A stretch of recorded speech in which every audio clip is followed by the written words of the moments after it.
A gente escolheu voltar aqui para o Cemitério dos Gatos, que é esse espaço verde no meio da cidade, que é esse espaço que a gente consegue ouvir o barulho dos passarinhos, que a gente consegue sentir inclusive o vento, que a natureza ela está de alguma forma preservada, para falar de uma escritora que falava da natureza, que tratava da natureza. A escolha desse sábado é Ruth Guimarães e o seu livro Água Funda. Esse aqui é o primeiro romance dela, foi publicado em 1946, e a Ruth Guimarães ela tem uma história bem peculiar.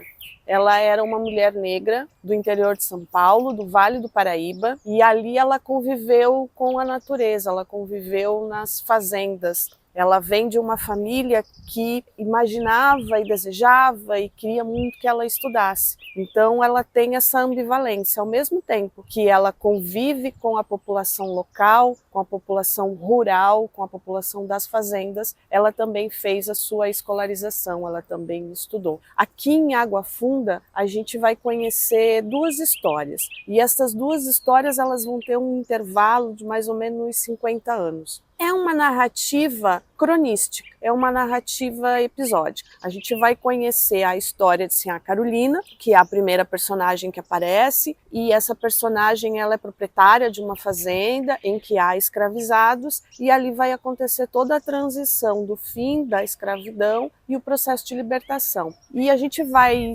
ouvir essa narrativa, o narrador aqui, ele muito provavelmente é um homem que foi escravizado, que viveu nessa fazenda. O que a gente tem de muito prazeroso nessa primeira narrativa, que vai compor aqui o primeiro quadro desse livro, esse momento histórico e essa valorização dos falares locais, dos falares regionais. Passam-se então 50 anos e a gente vai ter um casal, que é o Joca e a Curiango, e é um casal que se apaixona e vai viver uma história de amor, mas tem aqui também um elemento que é muito próprio da nossa cultura, que é muito próprio do folclore brasileiro, ou do que é dito e chamado de folclore brasileiro, que é a entidade. E essa entidade passa a vir assombrar aqui o Joca, ele começa a ter alucinações, ele começa a ficar um pouco perdido de quem ele é, até uns pequenos surtos, e ele vai acabar virando um andarilho. O que a gente vê no livro de Ruth Guimarães é uma memorialização, ela faz um memorial dos falares regionais. Ela foi publicada ao mesmo tempo que Guimarães Rosa,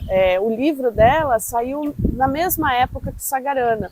Por mais que o Sagarana tente fazer esse contar dos falares locais, o Guimarães Rosa acabava se colocando nessa escrita. Ruth Guimarães não, ela escrevia o falar daquela região, ela colocava exatamente aqui as palavras daquelas pessoas. Foi uma forma de manter viva, de reconstituir de alguma forma a etnografia daquele local. Passados muitos anos, a obra de Ruth Guimarães ficou um pouco esquecida, talvez por ela ser mulher, talvez por ela ser uma mulher negra, mas a gente deve a Ruth Guimarães, inclusive, o nosso gosto por Dostoiévski. Ela foi uma tradutora, uma profícua tradutora de Dostoiévski. Ela, inclusive, virou verbete na Enciclopédia Mundial por ter traduzido Dostoiévski. E por muitos anos os textos de Ruth Guimarães ficaram esquecidos.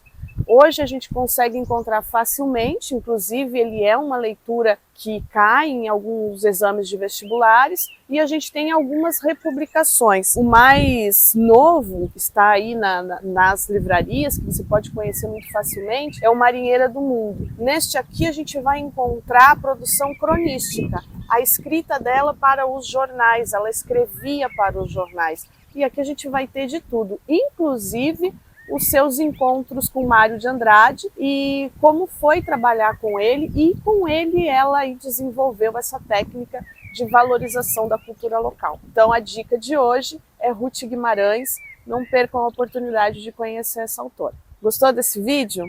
Quer mais dicas de leitura? Se inscreve no canal, deixa um joinha e obrigado por ter ficado até aqui.